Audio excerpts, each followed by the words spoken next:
छोटा शकील, टायगर मेमन हे मुंबईत अंडरवर्ल्डच्या टोळ्या चालवतात किंवा चालवत होत्या, त्याच पद्धतीनं हे सरकार म्हणजे एक टोळी आहे आणि त्या टोळीचे प्रमुख दिल्लीमध्ये बसले आहेत. त्या टोळ्या चालवत आहेत आणि मग त्या टोळ्या आपली सत्ता टिकवण्यासाठी खालच्या गुंडांच्या टोळ्या पोहोचतात. दाऊदची प्रतिकृती आता मुंबईमध्ये उद्धव ठाकरेच्या नावाने दाऊद काम करतोय. ते ड्रग्सचा आणि अन्य अंमली पदार्थाचा व्यापार केला. त्या सगळेचे सगळे आम्ही ऐकलं. मातोश्रीवर उद्धव ठाकरेला शुभेच्छा देण्यासाठी यावेळी वाढदिवसाला तिथे होते.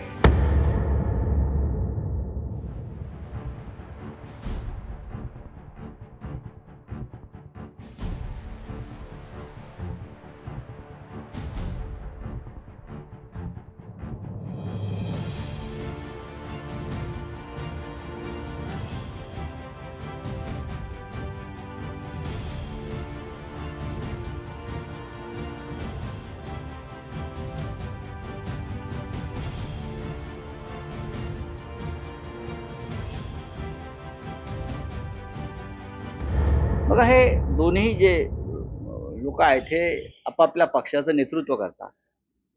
दोन्ही विधिमंडळाचे महाराष्ट्राचे सदस्य आहेत. त्यांना आपापल्या पक्षाची एक भूमिका असू शकते. ती भूमिका ते मांडत असतील तर ती लोकशाहीला धरून आम्ही मांडतो. अनेकदा कोणाला आवडत नसेल, कोणाला आवडतं, पण म्हणून जर त्यांच्यावरती अशा प्रकारे हल्ले करत असतील आणि त्या हल्ल्याला जर सरकारचं समर्थन असेल, सरकार मुकदर्शक बनला असेल, तर या राज्यामध्ये घटनाबाह्य सरकार आहेच, पण ते गुंडगिरीला पोसणारं सरकार आहे. आणि या गुंडगिरीचं नियंत्रण हे दिल्लीतून होत आहे, गुजरातमधून होत आहे. ते स्पष्टपणे दिसत आहे. ज्या पद्धतीनं दाऊद इब्राहिम त्याच्या मुंबईतल्या टोळ्या चालवतो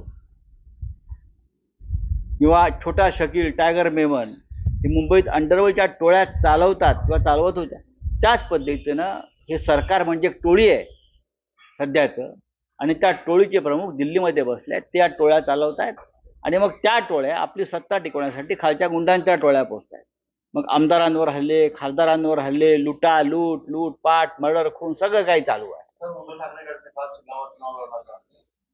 काय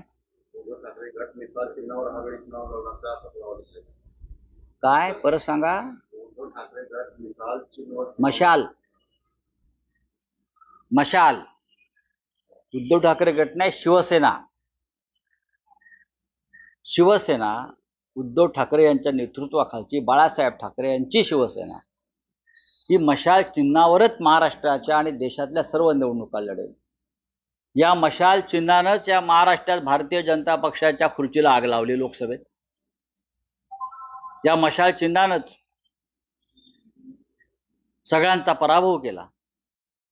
मशाल असेल, तुतारी वाजवणारा माणूस असेल, ही आमची चिन्ह आहेत आणि काँग्रेसचा हात आहे. असे आम्ही एकत्र निवडणुका लढू. पण शिवसेनेचं चिन्ह हे आता धनुष्यबाण नसून मशाल आहे आणि धनुष्यबाण हे चोरांच्या हातामध्ये आहे.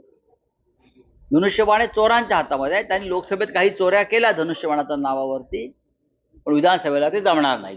आधुनिक मुंबईचा दाऊद किंवा दाऊदची प्रतिकृती आता मुंबईमध्ये उद्धव ठाकरेच्या नावाने दाऊद काम करतोय. दाऊदच्या विचाराचे सगळे जिहादी, ज्यांनी मुंबईला उद्ध्वस्त केले, ज्यांनी मुंबईमध्ये बॉम्बस्फोट घडवले, ज्यांनी मुंबईमध्ये ड्रग्सचा आणि अन्य अंमली पदार्थाचा व्यापार केला, त्या सगळेचे सगळे आम्ही ऐकलं. मातोश्रीवर उद्धव ठाकरेला शुभेच्छा देण्यासाठी यावेळी वाढदिवसाला तिथे होते. म्हणून दाऊद आणि छोटा शकील चा आता तिसरा पार्टनर किंबहुना बिझनेस पार्टनर, ह्याचं नाव आता उद्धव ठाकरे म्हटलं तर ते चुकीचं ठरणार नाही. म्हणून मुंबईमध्ये आज जे काही जिहादी, अतिरेकी आणि ह्या लोकांच्या अंडरवर्ल्डच्या ज्या ऍक्टिव्हिटीज होत आहेत ते उद्धव ठाकरेच्या आशीर्वादाने चालले आहेत का, हा प्रश्न विचारण्याची वेळ आता आलेली आहे. मातोश्रीवर 27 जुलैला उद्धव ठाकरेच्या वाढदिवसाला कोण कोण आले, त्याच्यामध्ये किती अंडरवर्ल्डचे लोक होते, किती गँगवॉरचे लोक होते, किती अंमली पदार्थाचे डीलर होते, ह्याचे थोडा तपास पोलिसांनी केला तर अर्धा अंडरवर्ल्ड तुम्हाला 27 जुलैला यावेळी मातोश्रीवर दिसला असतं.